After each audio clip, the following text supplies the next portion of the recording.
So this is a diecast I've had since I was a little kid. I loved it. 400 horsepower. I guess 385 for the first couple years. 2001 went up to 405. I've always wanted one. The LS motor is amazing. And this has just been on a shelf in my room. The trunk opens here. And how cool would it be if I could somehow turn this into a real one?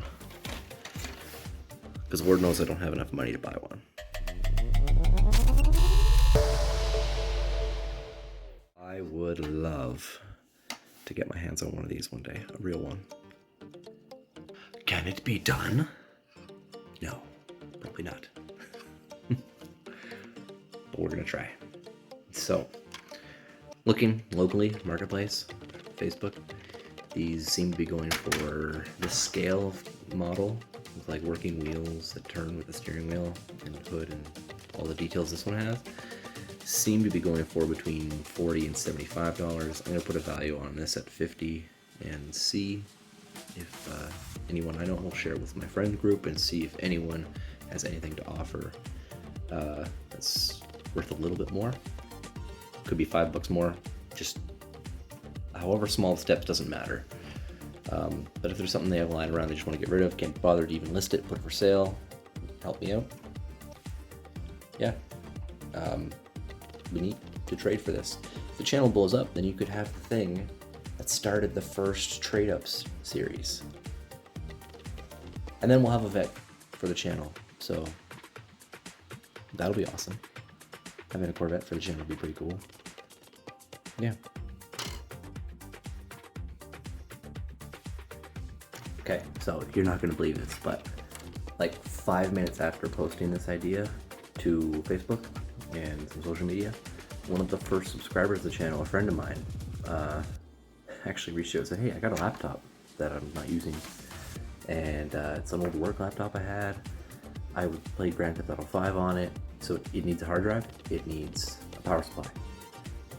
He sent me the links to the hard drive and the power supply. And he's a friend of mine, so I can trust this. And $50. Luke, you the man. Deal. That's, I mean, I didn't start with a penny like some of these challenges do, but once you get into the $40, $50 value, things start going fast. But damn, we're starting at that number, and looks like got a laptop. That's awesome. A laptop. Oh, you know, needs $70 worth of parts.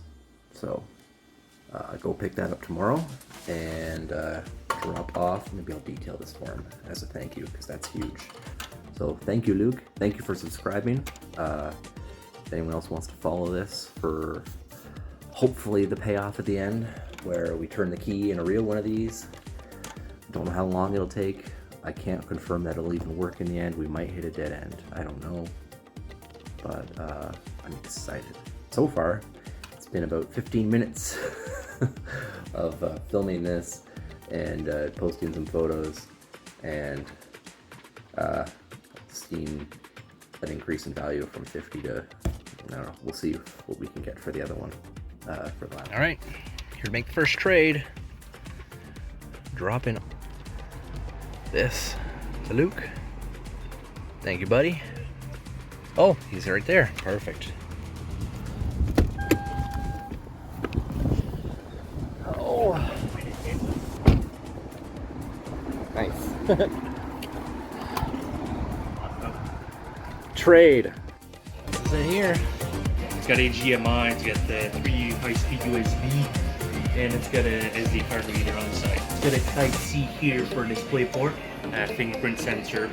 Battery is fully charged.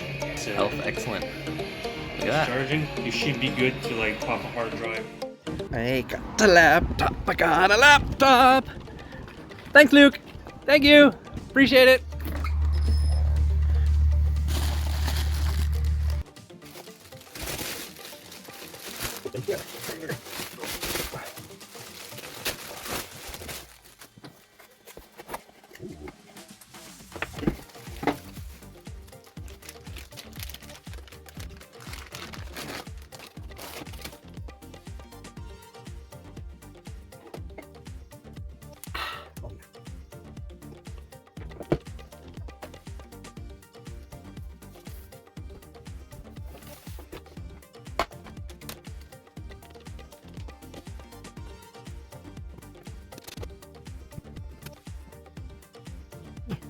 Come on,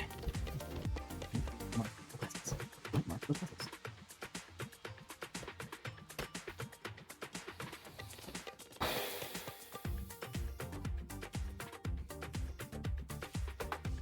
Do it for Corvette.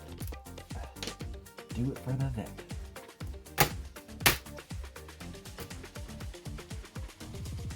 Ooh. What have we got here? Oh, that's easy enough.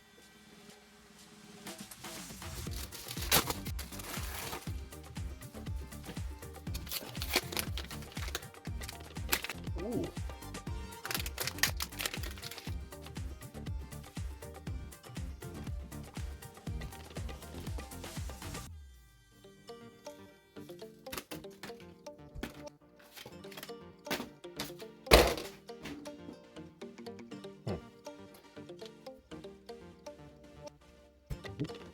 Aha, okay.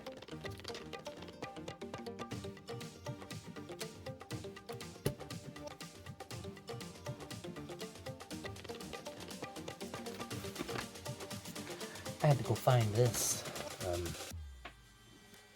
So it's back out. Can't just throw this in without caddy.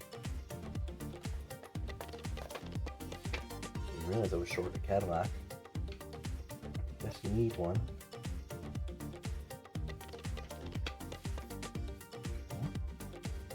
That. The thing with working on cars is it really requires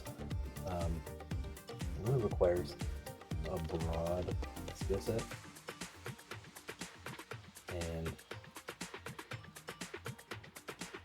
if you really are you're really cheap like me, don't like paying anyone to do something that you think you can figure out, and you don't mind collecting tools over the years, you end up learning how to do a lot of different things.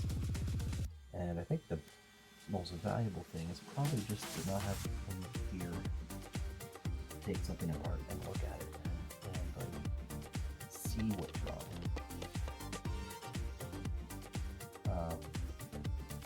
I don't know how to work on computers. I have nothing in my life experience that would tell me I should be able to do this, except I've worked on cars. And when you've worked on cars, you look at a few Phillips screws.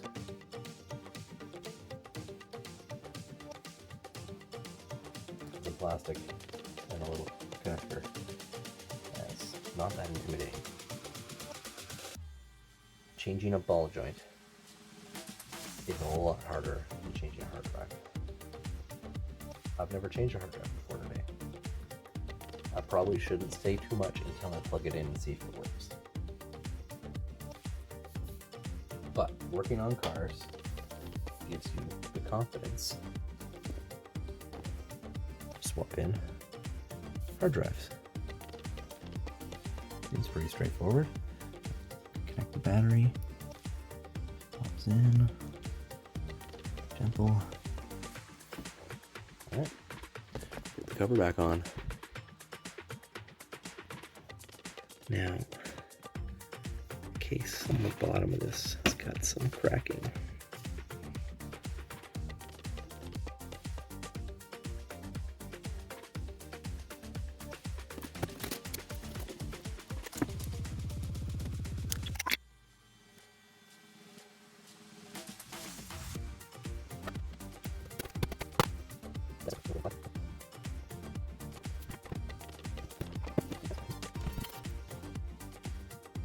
I've got the hard drive in.